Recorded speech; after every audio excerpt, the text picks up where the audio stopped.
Dios les bendiga este día. Señor les bendiga. Damos gracias a Dios por un día más. Amén. ¿Qué tal si vamos a tener un tiempo de oración antes de ir a la palabra? Incline su rostro, por favor.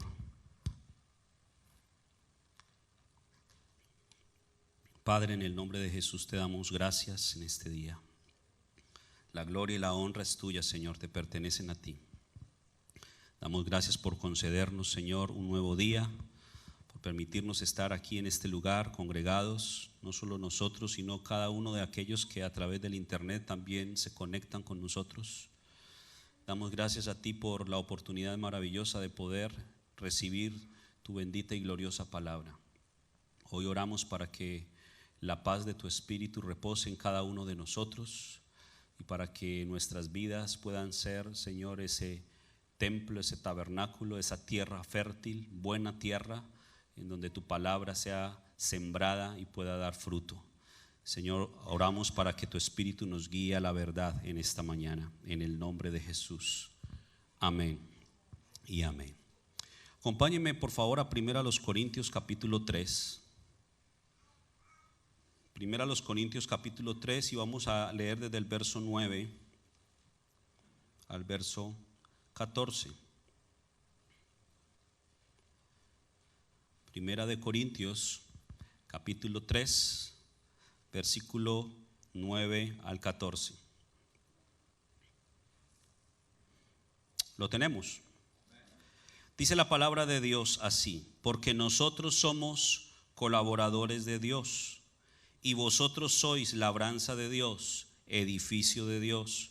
Conforme a la gracia de Dios que me ha sido dada, yo como perito arquitecto puse el fundamento y otro edifica encima, pero cada uno mire cómo sobreedifica, porque nadie puede poner otro fundamento que el que está puesto, el cual es Jesucristo.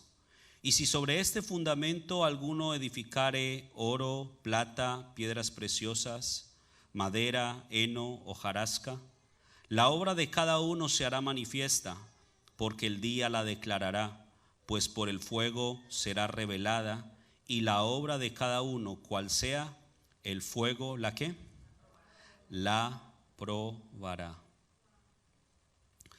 Quiero, a partir de este pasaje, que podamos meditar en algunos conceptos muy importantes que tienen que ver con el hecho de que usted y yo, como hemos hablado desde inicio de año, debemos procurar edificar en nosotros ese huerto para Dios, edificar en nosotros una casa para Dios. Y como el Señor nos ha hablado que este año 2023 debe ser el año del árbol de vida, es decir, el año en donde usted y yo podamos empezar a dejar ciertas cosas que nos retraían, que nos despistaban, que nos ataban, que no nos dejaban avanzar, y que pudiéramos entender a través de la Escritura la importancia de que usted y yo podamos comer del árbol de la vida, es decir, que podamos ir a Cristo, que es la representación o a quien representa ese árbol de vida, y que a través de él pudiéramos nosotros entonces crecer. Y dice aquí Pablo en esta carta a los Corintios, en primer lugar, dice: porque nosotros somos colaboradores de Dios y vosotros sois labranza de Dios, y fíjese al final, edificio de Dios, lo cual nos habla de una construcción. Y sigue diciendo el verso 10: conforme a la gracia de Dios que me ha sido dada, yo como perito arquitecto puse ¿qué? El fundamento, y otro edifica encima, pero cada uno mire cómo sobre edifica. Porque nadie puede poner otro fundamento que el que está puesto, el cual es Jesucristo. Estos dos versos nos dicen algo muy importante. Dice Pablo: yo como perito arquitecto puse un fundamento en ustedes, en sus vidas. Obviamente el verso siguiente aclara y corrobora que el fundamento que Pablo puso es Cristo mismo. Es la enseñanza de Cristo en el corazón de las personas. Pero fijémonos qué interesante que Pablo dice: yo puse el fundamento. Ahora, ¿cuál era el ministerio de Pablo? Pablo tenía el ministerio apostólico. Él era un apóstol. Y miremos lo que dice por un momento Efesios capítulo 2, verso 20. Efesios capítulo 2, verso 20.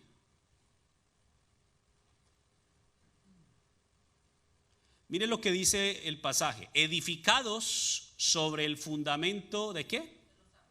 De los apóstoles y profetas, siendo la principal piedra del ángulo Jesucristo mismo. Entonces, la iglesia se fundamenta o se establece a través del fundamento de apóstoles y profetas. ¿Por qué apóstoles y profetas? ¿Por qué Pablo nos está llevando a que reflexionemos sobre esto? Apóstoles y profetas. Porque cuando vamos a la palabra de Dios, la palabra de Dios nos muestra que el rol del apóstol siempre va a estar relacionado de la mano con el rol del profeta. ¿Qué es un profeta? Un profeta es alguien que recibe el mensaje de Dios y lo transmite al pueblo. En un sentido es un mensajero. Es el que recibe la revelación. Dice la palabra en Oseas que no hará nada el Señor sin que antes revele su secreto a sus siervos los profetas. Entonces Dios viene y da una revelación al profeta. Pero el profeta no puede caminar o trabajar por sí solo, necesita el apoyo de su par, que es el apóstol. Y por eso vemos en el Nuevo Testamento, sobre todo en el libro de Hechos y en las cartas de Pablo, cómo Pablo andaba constantemente con otra persona. Por ejemplo, vemos que Pablo caminaba con uno llamado Bernabé. Después lo vemos por allá en el capítulo 15, 16 de Hechos, que ya no está con Bernabé, sino que está con otro llamado Silas. Y tanto Bernabé como Silas eran profetas. Podemos por otro lado ver que Pedro caminaba normalmente ¿con quién? Con Juan. Y Juan es un profeta. O sea, el ministerio de Juan, aparte de ser apóstol, también era ser profeta. El ministerio de Pedro era ser apóstol. Entonces, habla Efesios 2:20 que debemos nosotros ser edificados con el fundamento de los apóstoles y los profetas, porque uno recibe la revelación y el otro sabe qué hace. ¿Sabe cuál es la función del apóstol realmente? La función del apóstol no es decir, yo sembré 1000 iglesias. La función del apóstol no es decir, como tengo tantos pastores bajo mi cobertura, entonces por eso yo soy un apóstol. No, la función espiritual del apóstol es poder ser administrador de los misterios de Dios. Miremos ahí mismo en Corintios, pero en el capítulo 4, primero a los Corintios 4, verso 1, que continúa Pablo hablando y entonces nos da el enfoque o la labor que tienen que realizar los apóstoles.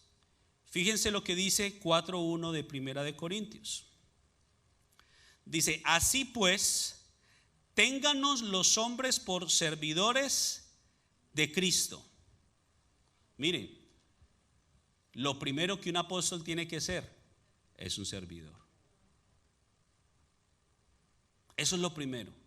Esa es una de las primeras evidencias de uno que se puede hacer llamar o que otros llaman apóstol. Tiene que ser un servidor. Y dice, ténganos los hombres por servidores de Cristo. Y luego dice, y administradores de los misterios de Dios. Le decía, ahora le hacía referencia el pasaje de Oseas que dice que no hará nada el Señor sin que revele su secreto a sus siervos, los profetas, porque un profeta primero debe ser siervo.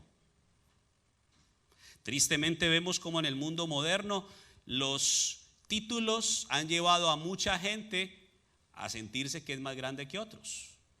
Yo ya soy apóstol, yo ya soy profeta, entonces ya nadie no me puede ni mirar ni se puede acercar porque me va a robar la unción.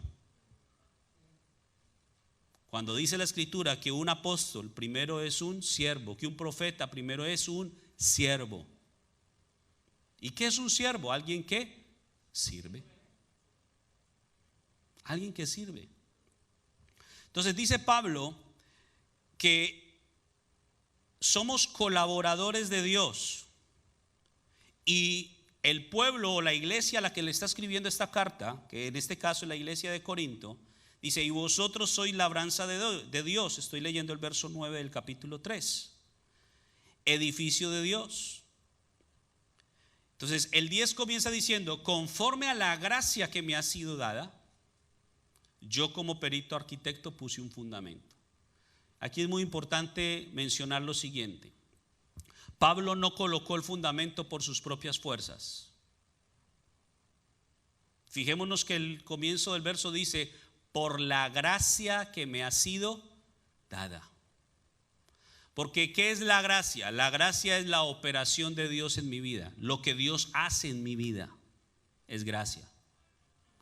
Hemos dicho, sí, la gracia es un don inmerecido. Claro, pues el que Dios obre en mi vida es algo que yo no merezco. Pero toda operación de Dios en mi vida, toda obra que Dios haga en mi vida, eso es gracia. Y Pablo está diciendo: por la gracia que me ha sido dada, yo he podido poner un fundamento en sus vidas. En otras palabras, es la operación de Dios a través de mí es lo que ha sido posible, o ha hecho posible más bien, que ustedes puedan tener un fundamento, el cual es Cristo. Ahora, pero miremos lo que dice la parte final del versículo 10.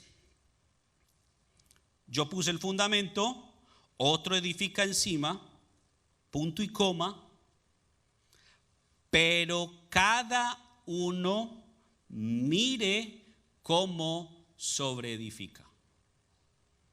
Muy importante esta frase. Cada uno. ¿Qué está diciendo Pablo? Mire, es una responsabilidad individual. Cristo vino y puso el fundamento, puso su palabra. Él es el fundamento de nuestras vidas. Él es la roca firme. Pero dice: cada uno mire cómo sobreedifica. Y la palabra mirar, o el verbo mirar, tiene que ver con el conocimiento. ¿Con qué miramos? Con los ojos. Y los ojos se relacionan con el conocimiento. En otras palabras, lo que el verso nos está enseñando y nos está diciendo: hey, cada uno debe conocer, debe saber cómo es que se debe sobreedificar. Miren, nadie se lanza a edificar una casa sin saber cómo hacerlo. Si alguno, y yo me incluyo en ese grupo, inexperto en construcción, nos lanzáramos a construir una casa de cero, muy seguramente nos queda una casa chueca. Porque yo no tengo el conocimiento de construir. Puedo tener ideas, puedo haber visto videos en YouTube de cómo se hace, pero no sé cómo se hace realmente. ¿Y qué es lo que nos está diciendo aquí Pablo? Hey, hay un fundamento, hay una base, pero cada uno individualmente nosotros tenemos que ver cómo es que vamos a sobreedificar. ¿Cómo es que vamos a levantar ese edificio que Dios quiere en nosotros? Verso 11: porque nadie puede poner otro fundamento que el que está puesto, el cual es Jesucristo. Y si y si sobre este fundamento alguno edificare, otra palabra importante, alguno. ¿Y por qué es importante esta palabra alguno? Porque esta palabra alguno me está indicando que no todos van a edificar. Alguno. Entonces dice: si alguno edificare sobre ese fundamento, y es una responsabilidad completamente individual, propia de cada uno de nosotros. Dice: si alguno edificare oro, plata, piedras preciosas, madera, heno, hojarasca. Verso 13. ¿Cómo comienza el verso 13? La obra. La obra de cada uno se hará ¿qué? Manifiesta. Y miro, aquí me detengo para decirle dos cosas. Primera connotación de obra. La Biblia nos habla en un sentido de que la obra somos usted y yo. Cada uno de nosotros de manera individual somos la obra de Dios. Quiero que me acompañe al Salmo 90. Salmo 90, verso 16. Salmo 90, 16.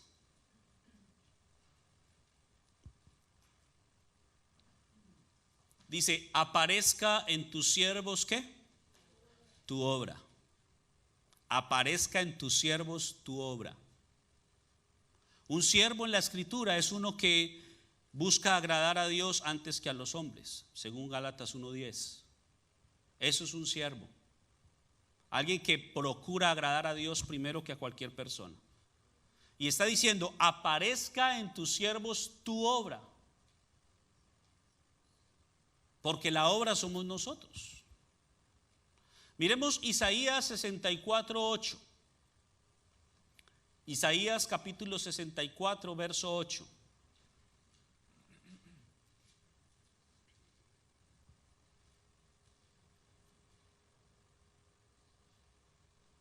Mire lo que dice. Ahora pues, Jehová, tú eres nuestro Padre, nosotros barro, y tú el que nos formaste. Así que obra de tus manos somos todos nosotros. Entonces está hablando Pablo de que hay una obra que se va a manifestar. En un sentido habla de nosotros como esa obra de Dios. Pero también tiene otra connotación esa palabra obra. Y tiene que ver con lo que usted y yo hacemos, con nuestras acciones. La obra de nuestras manos. Porque la obra de las manos de Dios somos nosotros. La pregunta aquí es, ¿qué estamos haciendo nosotros en retribución a esa obra? Porque Filipenses 1:6 también nos dice, el que comenzó en vosotros la buena obra, la perfeccionará hasta el día de Cristo. Entonces Dios está haciendo una obra en nosotros y lo hace a través de su gracia. Pero también Él está esperando que usted y yo, como ya tenemos el fundamento, comencemos a sobreedificar cada uno. Aquí no se vale contratar a un contratista, valga la redundancia, para que le construya su casa. No, usted mismo tiene que sobreedificar. Por eso dice Pablo, cada uno mire cómo sobreedifica, conozca la manera de sobreedificar. La pregunta que nos tenemos que hacer es, ¿verdaderamente sé la forma en que tengo que sobreedificar mi vida? Porque el enfoque de Dios es ¿cuál? Que usted y yo crezcamos, que usted y yo nos desarrollemos como hijos y que usted y yo podamos como hijos hacer la obra que el Padre nos ha encomendado. Ese es el enfoque de Dios, ese es el trabajo que Dios quiere hacer en nosotros. Pero Dios no puede hacer algo que usted y yo no estemos dispuestos también a ayudar. Fíjense, Pablo dijo, nosotros somos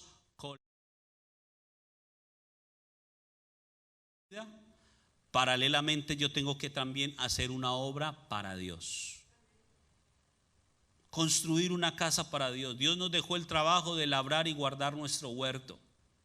No es un trabajo que podamos delegarle a otro. No podemos simplemente decir que porque mi esposo es muy buen cristiano entonces yo estoy bien o viceversa. No, es un trabajo individual, personal. No es que vayas a llegar al cielo y le muestres el acta de matrimonio. Mira, yo estaba casado con fulanito de tal, tremendo siervo de Dios.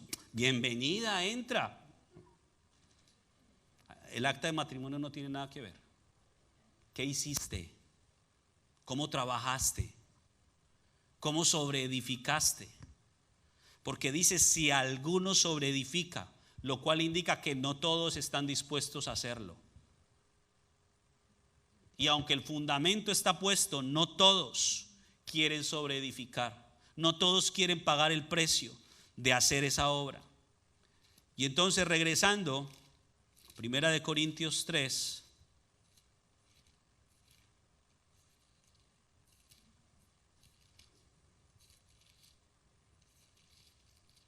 ¿Qué sigue diciendo? porque nadie puede poner otro fundamento que es el que está puesto. Perdón, el 13. La obra de cada uno se hará ¿qué?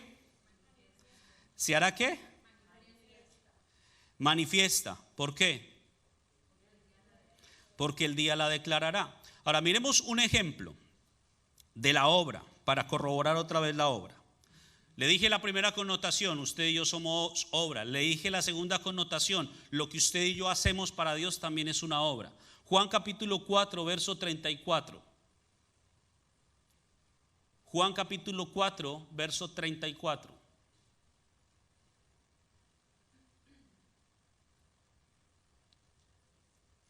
Mire lo que está diciendo Jesús. Jesús les dijo: mi comida es que haga la voluntad del que me envió y que acabe ¿qué? Su obra. Mire, lo está diciendo Jesús. Si Jesús lo hizo, ¿quién es usted o quién soy yo para decir que no lo vamos a hacer? Jesús vino a esta tierra a hacer una obra encomendada por el Padre. Ahora vamos al 17:4 de Juan. Juan 17:4.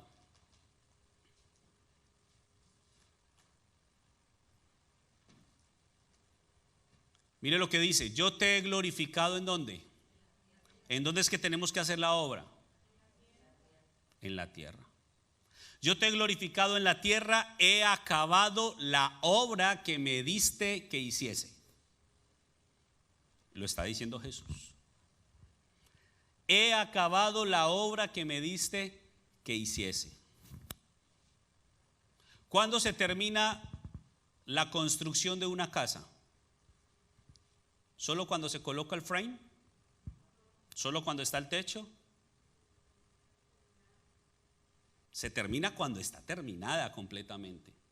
Tiene techos, paredes, está pintada, tiene los accesorios en los baños, tiene los appliances en la cocina. Absolutamente todo podemos decir ahora sí está terminada. Pero construir una casa no es como parpadear y ya está lista. Conlleva un proceso, conlleva esfuerzo. Y eso es lo que no muchos o no todos están dispuestos a hacer, pagar ese precio, hacer ese esfuerzo de construir, porque construir tiene mucho esfuerzo. Habitar la casa es bien rico. Ay, qué bueno estar en una casa nueva. Y si la construiste a tu gusto, mejor. Pero el proceso cuesta. Entonces, cuando vemos la obra y cuando la palabra o Pablo nos está hablando de la obra, tenemos que ir a mirar a Jesús, porque Jesús hizo la obra. Y por eso en Juan 4:34, que lo acabamos de leer, dijo que mi comida es hacer la voluntad de Dios y poder acabar la obra para la cual Él me envió.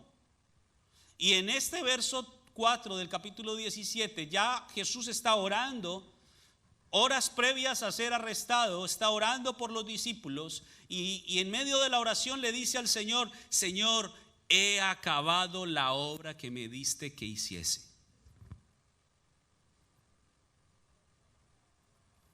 Y fijémonos que usa la palabra o el verbo hacer.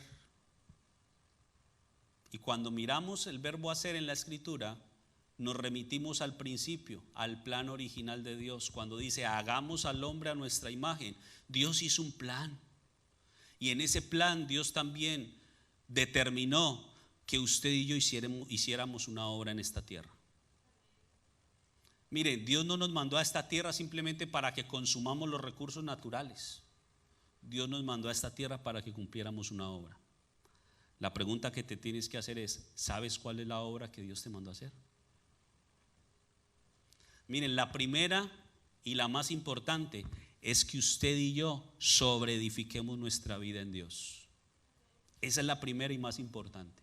En ese proceso de sobreedificar, Dios nos va a dar la revelación de cuál es la obra específica para la cual nos mandó a esta tierra. Pero de manera individual, usted y yo tenemos que trabajar todos los días para que nuestra vida sea edificada. El propósito de Dios es que crezcamos. El propósito de Dios es que maduremos. El propósito de Dios es que podamos desarrollarnos con todas las habilidades que Él ya ha puesto dentro, con todos los dones que Él ya ha puesto adentro. Pero eso no se desarrolla solo. Debemos hacer un esfuerzo nosotros. Por eso Pablo está diciendo, cada uno mire cómo sobre edifica. Ahora regresemos al verso 13. Dice, la obra de cada uno se hará, ¿qué? Manifiesta. ¿Qué es manifestar? Manifestar simplemente es algo que estaba escondido, se muestra. Eso es manifestar simplemente. Entonces, algo que estaba acá dentro de nuestro espíritu, el propósito de Dios, la obra que Dios está haciendo individualmente en mí, se tiene que manifestar también a través de lo que yo hago en esta tierra. No podemos seguir siendo cristianos de la secreta, miembros de la CIA o del FBI encubiertos. La gente tiene que ver que en realidad nosotros tenemos algo distinto. Tiene que ver en nosotros la obra de Cristo. Y eso, la única forma en que lo pueden ver es a través de nuestras obras. Entonces fijémonos que dice aquí en el verso 13 que la obra de cada uno se hará manifiesta. Y fíjese en esta siguiente frase: porque el día, ¿qué? Porque el día la declarará.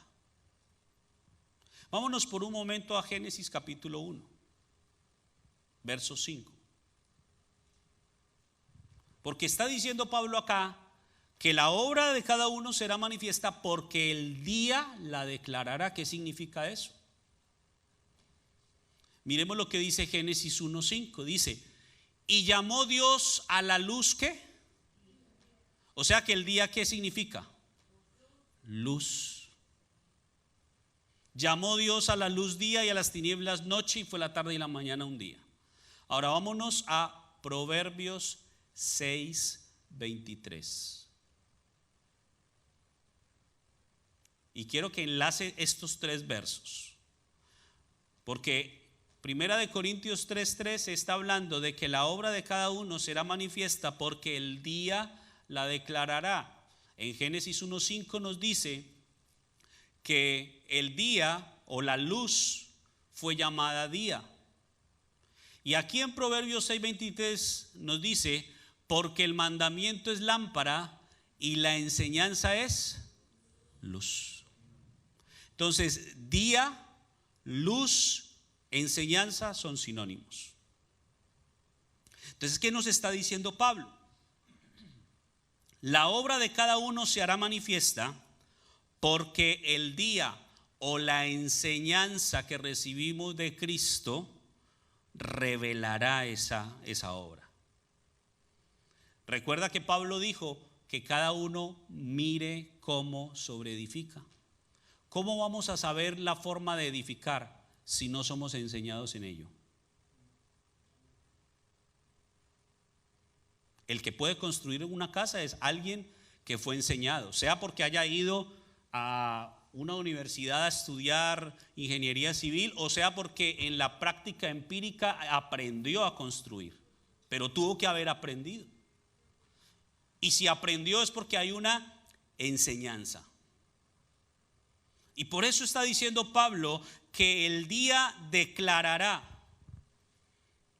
El día va a mostrar realmente, es decir, la enseñanza nos va a guiar, nos va a encaminar a que podamos hacer la obra para la cual el Señor nos envió a esta tierra.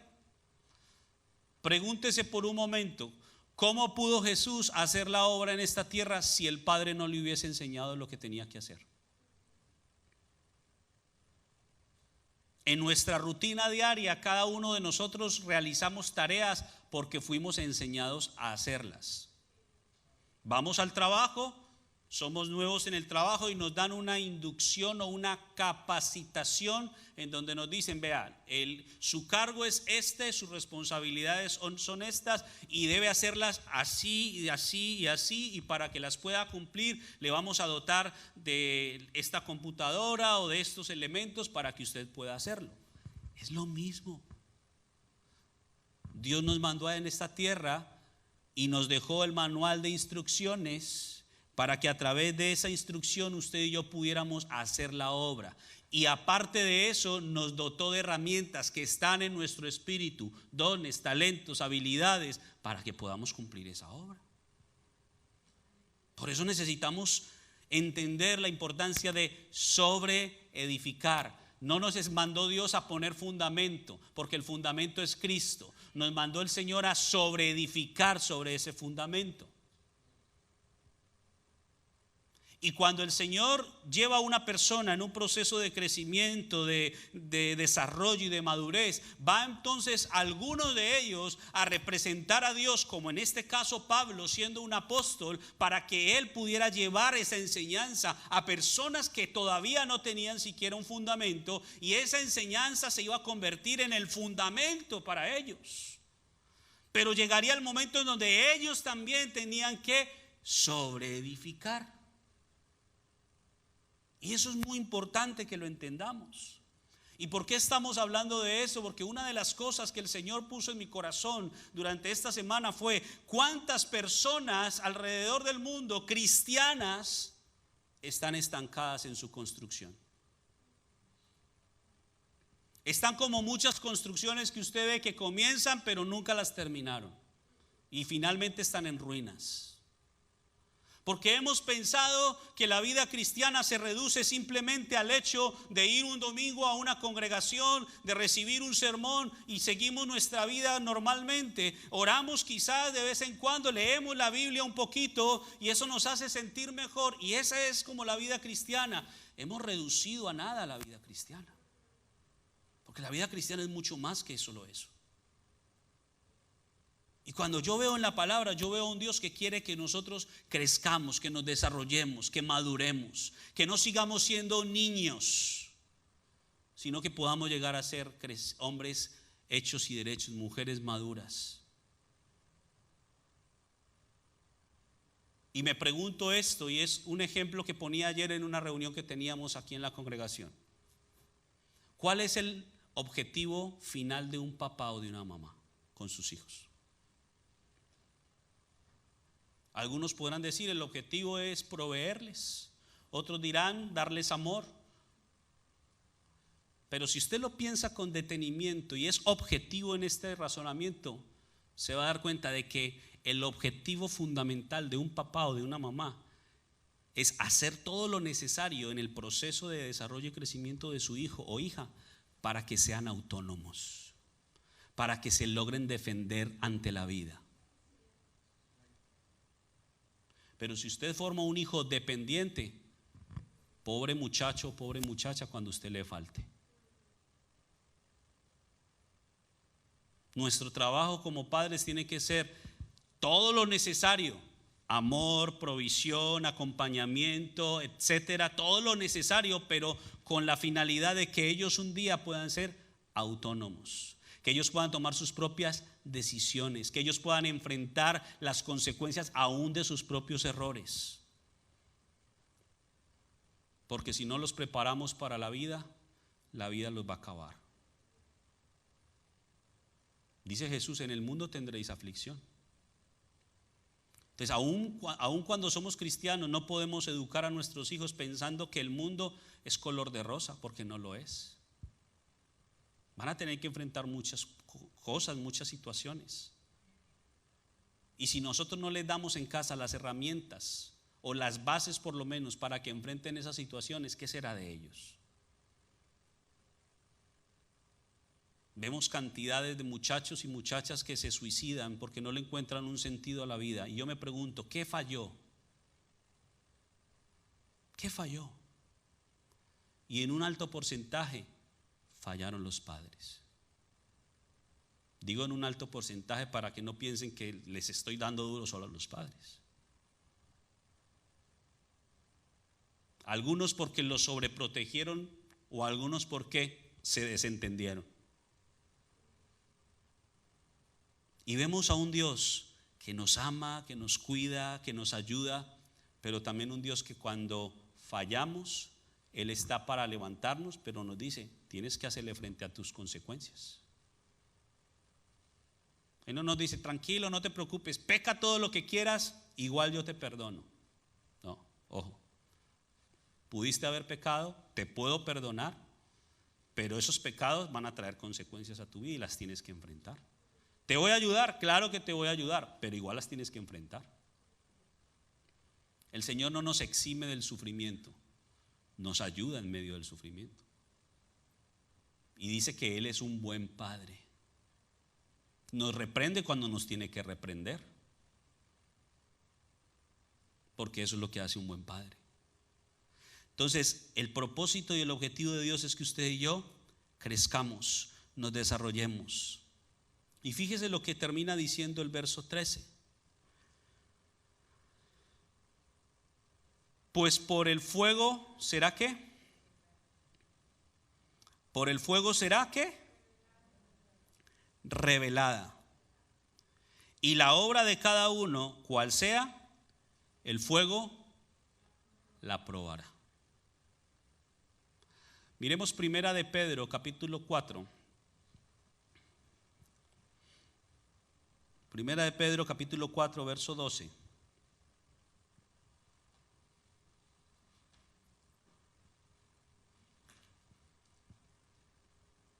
Primera de Pedro 4, 12.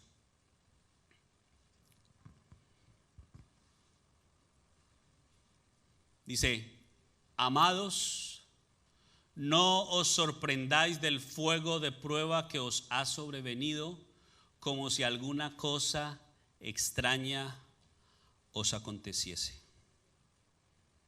No nos podemos sorprender. Y mire que dice, el fuego de prueba. Porque la prueba se representa con el fuego. Ahora regresémonos en ese mismo libro de Pedro, esa carta de Pedro, en el capítulo 1, verso 6. Dice, en lo cual vosotros os alegráis, aunque ahora por un poco de tiempo, si es necesario, tengáis que ser afligidos en diversas ¿qué? Pruebas. Verso siguiente. Para que sometida a prueba ¿qué? ¿Cuál es el propósito de la prueba? Validar nuestra fe. Para que sometida a prueba vuestra fe, mucho más preciosa que ¿qué? Que el oro, el cual aunque perecedero se prueba con fuego. Muy importante esto, porque fijémonos lo que nos va a contrastar, regresando a Corintios, que nos dice,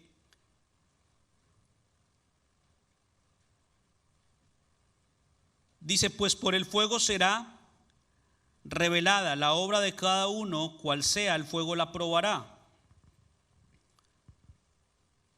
Pero fijémonos en el 12, porque dice, y si sobre este fundamento alguno edificare oro, plata, piedras preciosas. Nos da 6 elementos, pero 6 elementos que pudiéramos agrupar en dos grupos. Primer grupo, oro, plata, piedras preciosas. Segundo grupo, madera, heno, hojarasca. Cada uno individualmente tiene una profundidad y un significado muy importante que no lo vamos a descifrar hoy. Pero lo que sí quiero decirles es esto.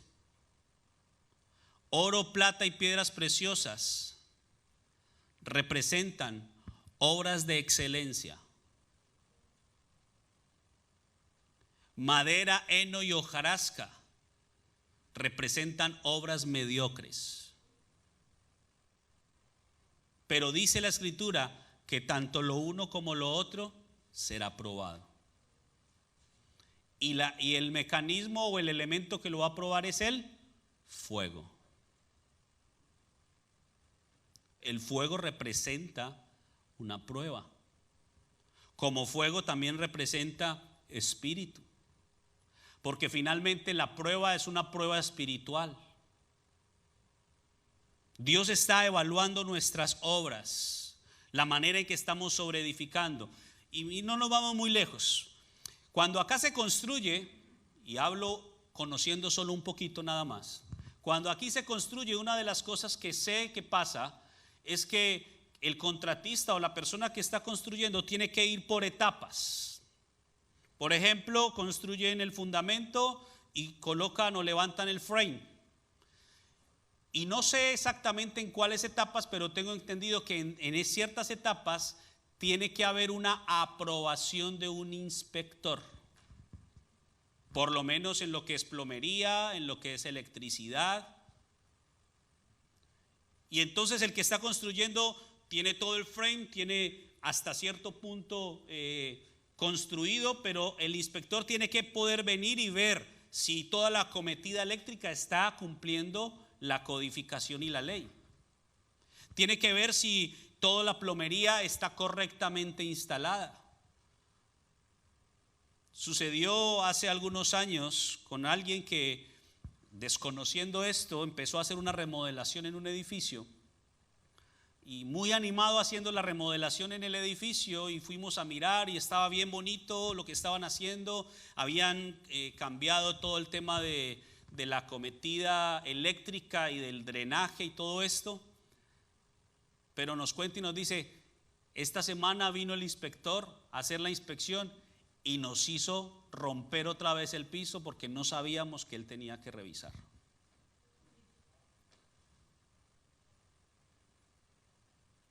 ¿Qué sucede con nosotros? Vamos a ser probados. Y muchas veces esa prueba no la vamos a pasar. Viene la prueba y entonces en la prueba nos van a decir: tienes que corregir esto, tienes que corregir lo otro, o tienes que cambiar de plano todo.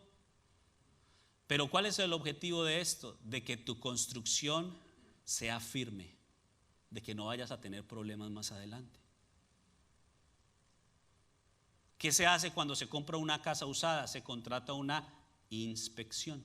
Alguien especialista en que pueda por lo menos tener un ojo distinto al nuestro, porque nosotros simplemente vemos: ay, tan bonita la sala, ay, tan bonita la cocina.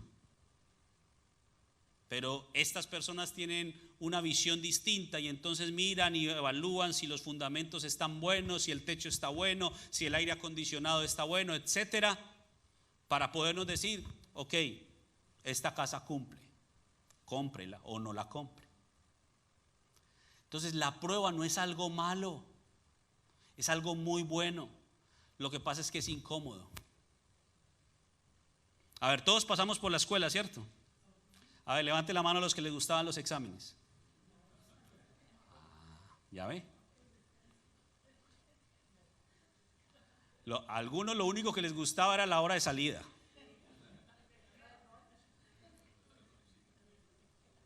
Entonces, los exámenes a la gran mayoría no les gusta. A mí sí. A mí me gustaban los exámenes, muchísimo. Y no quiere decir que no sea incómodo los exámenes. Las pruebas no son cómodas. Me han escuchado no sé ni cuántas veces, pero vuelvo por enésima vez a decirle: nadie se levanta en la mañana a orar al Señor y a decirle: Señor, hoy no me has probado. Nadie. Ni se le pasa por la mente pedirle al Señor que le mande pruebas. Señor, imagínate que estoy haciendo cuentas y desde hace un año no me pruebas.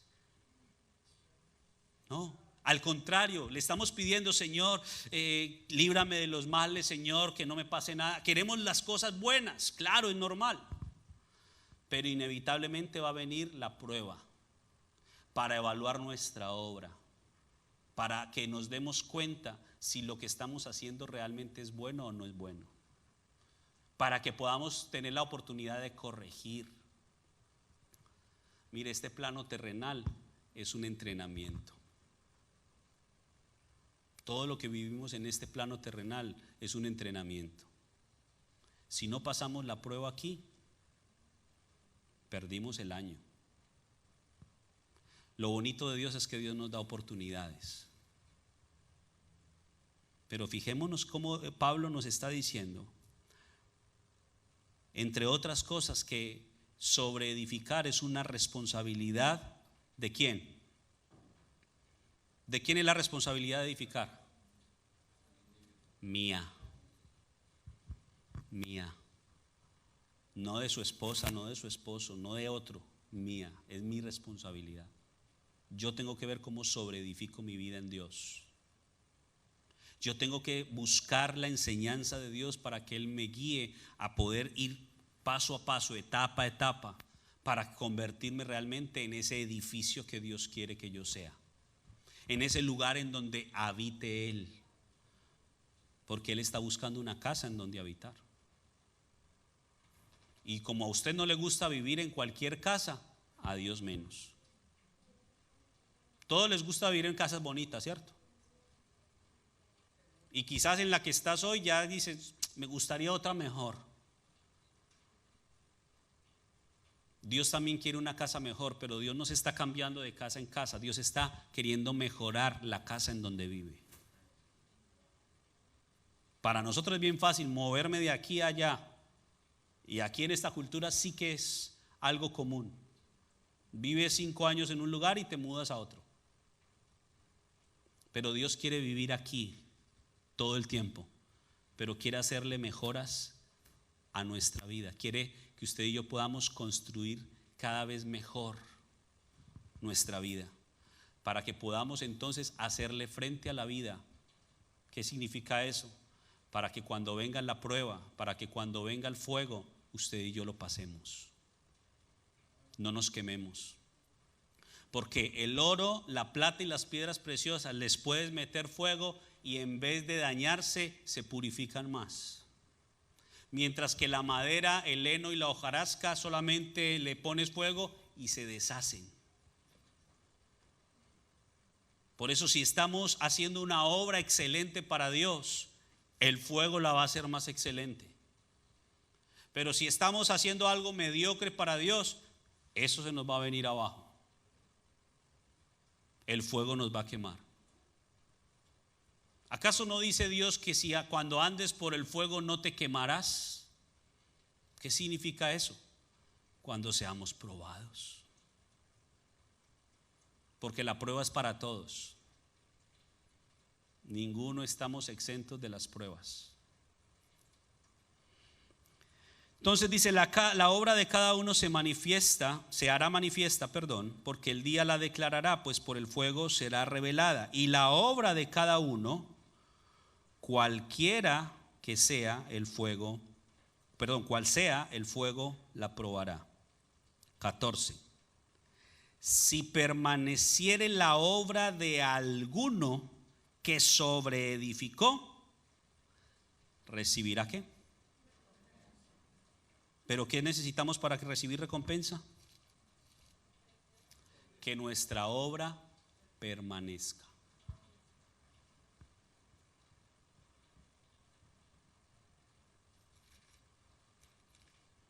Muchos fueron testigos o por lo menos se enteraron de los sucesos de los últimos días en la zona de Deer Park y Pasadena. Muchísimas construcciones se vinieron abajo, pero muchas otras no. Pregúntese, ¿por qué unas sí y otras no? Bueno, obvio que hay muchísimas razones, pero por lo menos pudiéramos simplemente pensar en algunas muy sencillas. Primero, posiblemente muchas de las que cayeron ya eran edificaciones antiguas, que sus estructuras se habían debilitado. Posiblemente, muchas de ellas no tenían un mantenimiento adecuado. Otras que quizás no cayeron, posiblemente sea porque son más nuevas o porque tenían un mantenimiento adecuado y sus estructuras todavía estaban sólidas y firmes.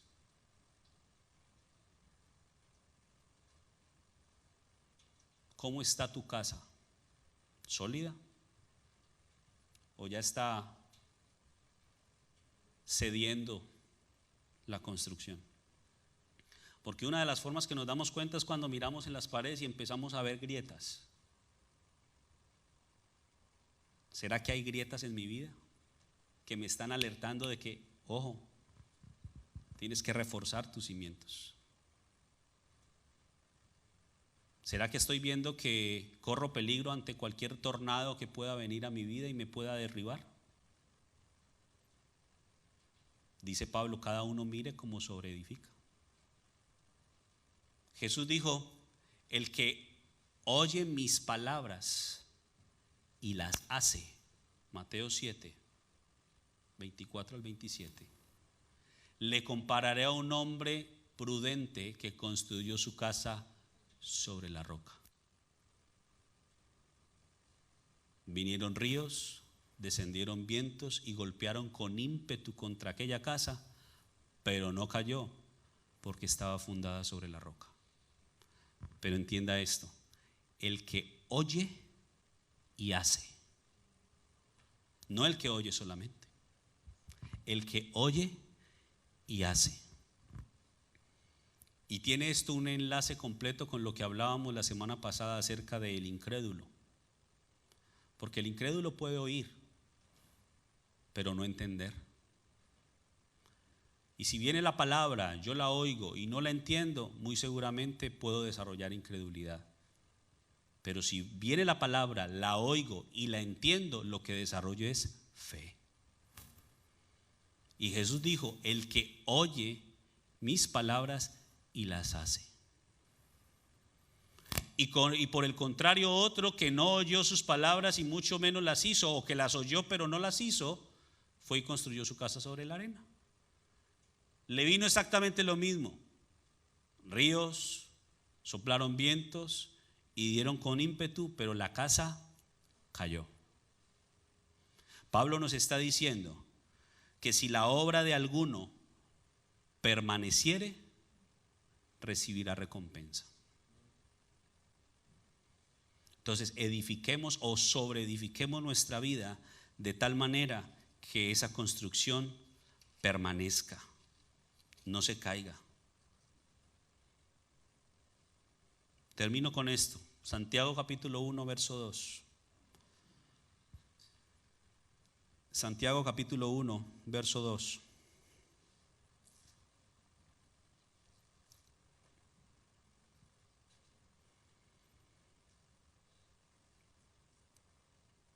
Dice, hermanos míos, tened por sumo gozo cuando os halléis en diversas pruebas. A ver, ¿quién se goza con las pruebas? ¿Quién está feliz con las pruebas? ¿Cómo puedo yo tener gozo? Porque es que el gozo no es alegría necesariamente. El gozo habla de un corazón que está completamente confiado en que Dios tiene el control de todo. El gozo no depende de las circunstancias. Dice, tened por sumo gozo cuando os halléis en diversas pruebas. 3, sabiendo, palabra clave. Sabiendo. Para yo poder saber, tengo que haber sido enseñado. Sabiendo que la prueba de vuestra fe produce paciencia. 4, mas tenga la paciencia su obra completa. Y mire este propósito, recuerde, cuando hay un para o un para qué, nos habla de un propósito. Para que seáis perfectos y cabales sin que os falte cosa alguna. Por eso le decía ahorita, ¿cuándo está terminada una construcción? Cuando está terminada. O sea, el terminar habla de un proceso completo y cabal.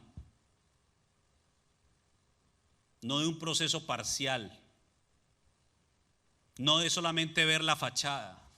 Ay, muy bonita la fachada y por dentro todo hueco. No, tiene que estar todo completo. Y dice la palabra aquí que las pruebas precisamente buscan que usted y yo seamos perfectos y cabales. La cabalidad habla del máximo esfuerzo. Cuando yo soy cabal, cuando yo estoy dando mi máximo esfuerzo. Cuando tú eres cabal, cuando en tu trabajo tú das tu máximo esfuerzo.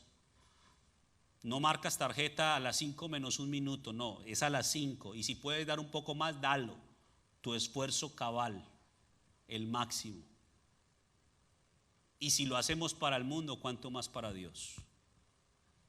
Porque tristemente vemos personas que al mundo le dan lo mejor y a Dios le dan las obras,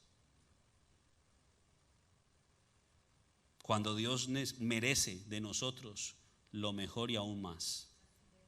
Entonces la obra, o la prueba más bien, dice que nos quiere llevar a que seamos completos, para que seamos perfectos y cabales sin que os falte cosa alguna.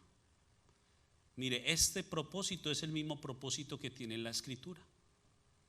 Escritura que viene con el fin o la finalidad de enseñarnos, convencernos, corregirnos, instruirnos.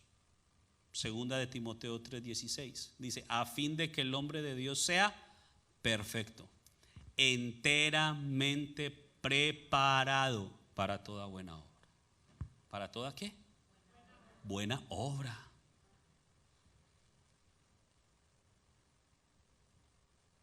Pregúntese, ¿mis obras son buenas? Porque la misma palabra dice que usted y yo fuimos creados en Cristo Jesús para buenas obras, las cuales Dios preparó de antemano para que anduviésemos en ellas. ¿Estás caminando en buenas obras o estás caminando en otras obras? ¿Cómo estás sobreedificando tu vida? ¿Qué materiales estás usando? Si usted estuviera construyendo su casa, donde usted va a vivir, sea sincero, ¿usted usaría cualquier tipo de material? ¿Usaría el material más barato, teniendo la posibilidad de usar el mejor? Estoy seguro que no. ¿Cuánto más nuestra vida espiritual? Cuando es el mismo Dios el que nos ha dado todas las herramientas para que la construyamos. Miren, no es algo de nosotros. Pablo comenzó diciendo: por la gracia que me ha sido dada. Pablo no se atribuía a sí mismo el éxito, sino que su éxito venía de Dios, de la obra que Dios estaba haciendo en él.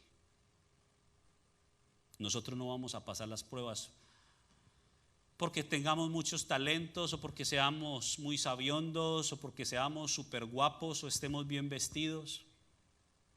Las pruebas las pasamos cuando, aferrados de la mano de Dios, sabemos que es Dios el que nos da las fuerzas. De que estoy seguro de que yo estoy sobreedificando mi vida de acuerdo a la voz de Dios y no a la voz de hombres. Porque el hombre te puede dar ideas para que construyas, pero muy seguramente esa construcción no va a durar mucho. El hombre siempre quiere buscar lo más barato, lo que menos le cueste, lo que sea más rápido. Dios no es así. A Dios no le importa cuánto tiempo tome, no le importa cuánto cueste, lo importante es que quede bien. Si no, pregúntese por qué nos ha tenido tanta paciencia. Si fuera un Dios que le gustara hacer las cosas así rápido, nos habría desechado hace mucho. Pero que sea esta la oportunidad para que reflexionemos sobre cómo estamos sobreedificando nuestra vida en Dios, porque es algo individual. Vamos a hacer de pie.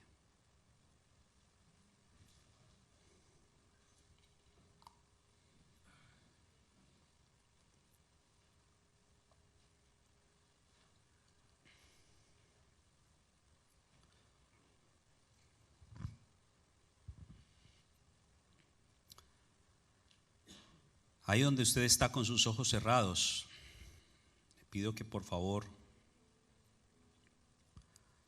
medite en su propia vida, que le permita al Espíritu Santo de Dios redarguirlo.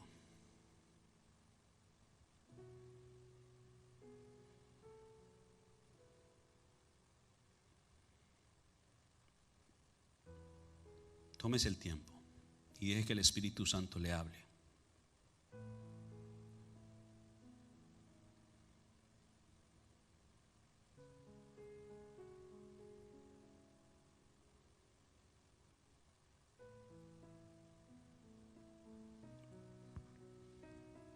Gracias, Señor, por tu palabra.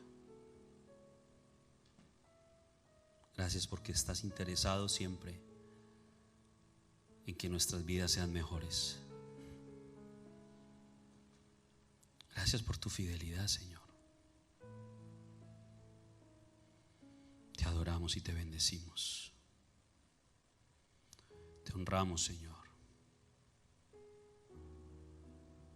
Señor, yo oro para que esta enseñanza quede grabada y sellada en nuestro espíritu. Y que tu presencia, Señor, se manifieste de una manera sobrenatural en cada uno. Señor, tú eres el fundamento de nuestra vida. Cristo es esa piedra principal en nosotros. Y aún sabiendo que como humanos tenemos tantos errores y defectos, Señor, delante de ti nos presentamos para decirte: ayúdanos a sobreedificar nuestra vida en ti. Que no se nos pasen los días y los años perdiendo el tiempo, acumulando simplemente tiempo. Cuando decimos llevo o soy cristiano hace 20 años, hace 10 años, hace 5 años, lo cual no significa nada cuando nuestra vida no ha crecido, cuando nuestra vida no es edificada. El sentido de congregarnos, el sentido de buscar tu palabra, tu enseñanza, es precisamente ser edificados como casa espiritual, como ese lugar donde tú puedas y quieras habitar, lo cual se manifiesta en esta tierra también a través de nuestras acciones. Señor, yo te pido que si en nosotros hay algo que no está bien, tú nos ayudes a reorientarnos.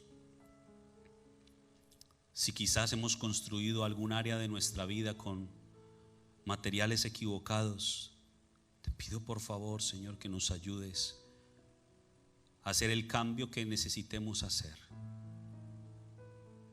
pero que podamos continuar creciendo y desarrollándonos. Que nuestra única dependencia sea de ti y no de las personas.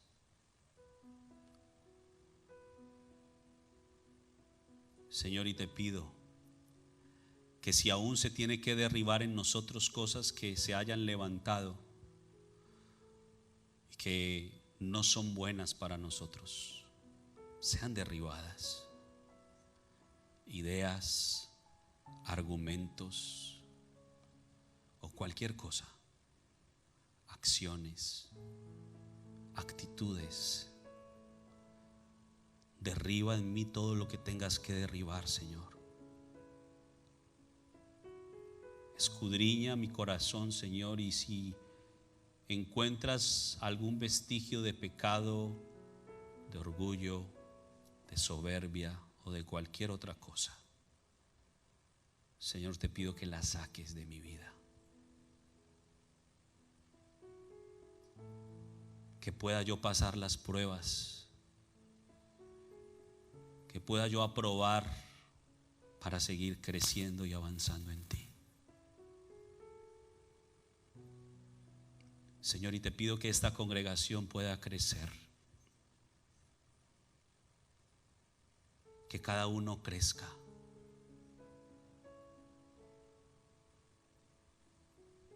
que si algo pudiera yo dejar como legado a esta congregación, sea precisamente el que se ha colocado un fundamento correcto y que se les ha enseñado a cada uno a sobreedificar sus vidas en ti. Que cuando tú me llames a cuentas yo pueda verdaderamente decir como lo dijo Jesús: he acabado la obra que me diste que hiciese. Porque ese es mi deseo, Dios, cumplir tu voluntad. Ayúdame, Señor, a esforzarme para continuar haciéndola. que cuando tú mires a nuestros corazones puedas ver un lugar agradable donde puedas y quieras habitar. Gracias, Señor. Gracias, Señor. Te adoramos y te bendecimos. Te adoramos y te bendecimos. Te damos todo el honor y toda la gloria. En el nombre de Jesús.